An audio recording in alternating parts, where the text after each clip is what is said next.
Think about it for a second. Your personal information, your financial details, all of your private messages, they all live inside databases.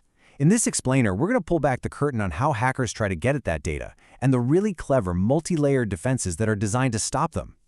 You know, we all obsess over having strong, complicated passwords. We think of them as this big, heavy lock on our digital front door. But what if I told you that the most dangerous threats out there, they don't even bother trying the front door?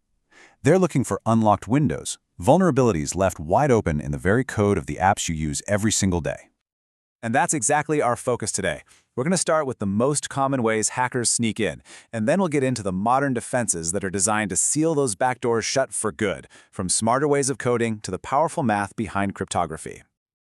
All right, first up is the undisputed heavyweight champion of database attacks. It's a technique that has been absolutely devastating for decades, SQL injection.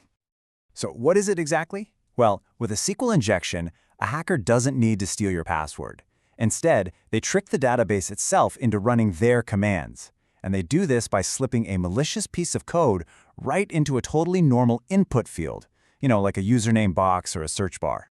Let's look at a classic and, honestly, kind of terrifying example. Imagine an app just asks for a name. Instead of typing Bob, an attacker types in this string you see here. To you and me, it just looks like a mess of characters. But here's where it gets scary. When the application's vulnerable code just slots that input directly into a database command, it's not just data anymore. It actually becomes a new set of instructions. The original command gets twisted, and now it has a secret, second command piggybacking on it: drop table customers. And the result is, well, it's catastrophic. The database just follows those injected instructions and deletes the entire table of customer information. Gone. Just like that. With one single malicious line of text, a company's most critical data can be completely wiped out. So how in the world do we stop this?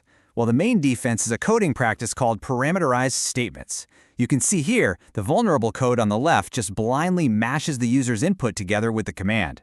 But the secure code on the right is much, much smarter. It strictly treats all input as data, which means it can never, ever be confused with a command. So developers have a pretty clear playbook to defend against this.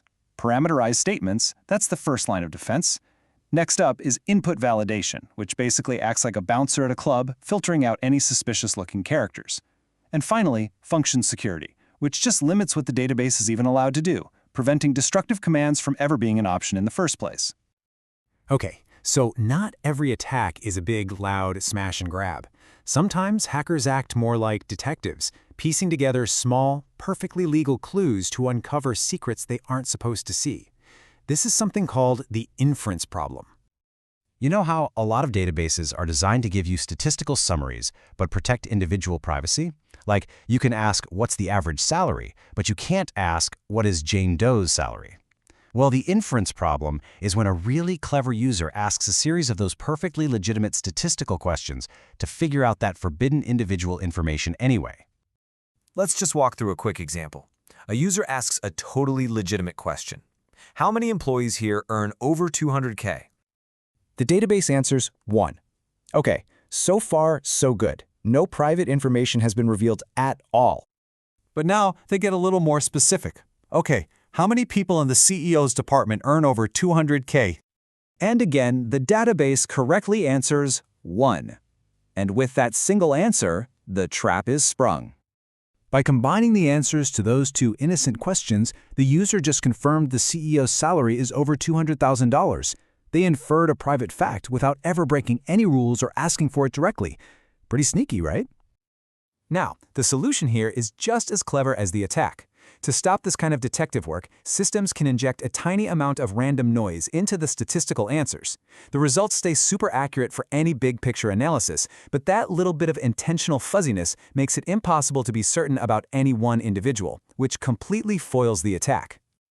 Okay, so we've moved from attacks in the code to the fundamental layer of all data protection, the art of turning readable information into completely unbreakable code. This is the world of cryptography. There are really two main ways to do this. On one hand, you have symmetric encryption. The easiest way to think about it is like a physical lock and key. The same exact key locks the box and unlocks it. It's fast, but you have to figure out how to share that key securely. On the other hand, you've got asymmetric encryption, which uses two different keys, a public one for locking and a private one for unlocking. So here's how that bit of magic works. First, you generate your pair of mathematically linked keys. Then you post your public key for the whole world to see. It doesn't matter. Anyone who wants to send you a secret message uses your public key to encrypt it. But, and here's the trick, once it's encrypted with that public key, the only thing in the universe that can decrypt it is your corresponding private key. It's kind of like having a mailbox with a slot that's open to the public, but only you have the key to actually open the box and get the mail. But here's the hard truth in cybersecurity. You can't prevent every single attack. It's just not possible. Eventually, something might get through. And that's why the final layer of modern security isn't just about building taller walls. It's about being able to survive a breach. And this is the emergency playbook. First is confinement. You have to stop the bleeding and lock the attacker out of the system. Then, damage assessment. What did they get? What did they see? Next, reconfiguration and repair. You restore from your backups and you patch the hole. And finally, maybe the most critical step, fault treatment. You learn from the attack and fix the root cause so it can never, ever happen again. So, as we've seen, real database security is a multi-layered strategy. It starts with writing secure code to stop attacks like SQL injection. It involves clever techniques to protect our privacy, even in statistical data. It's all built on a foundation of powerful cryptography, and it ends with having a solid plan to survive and recover when an attack finally does succeed. You know, all of this is just one part of a relentless, ongoing cat-and-mouse game between attackers and defenders. And it really leaves us with a crucial question to think about. In this ongoing race, who is actually winning?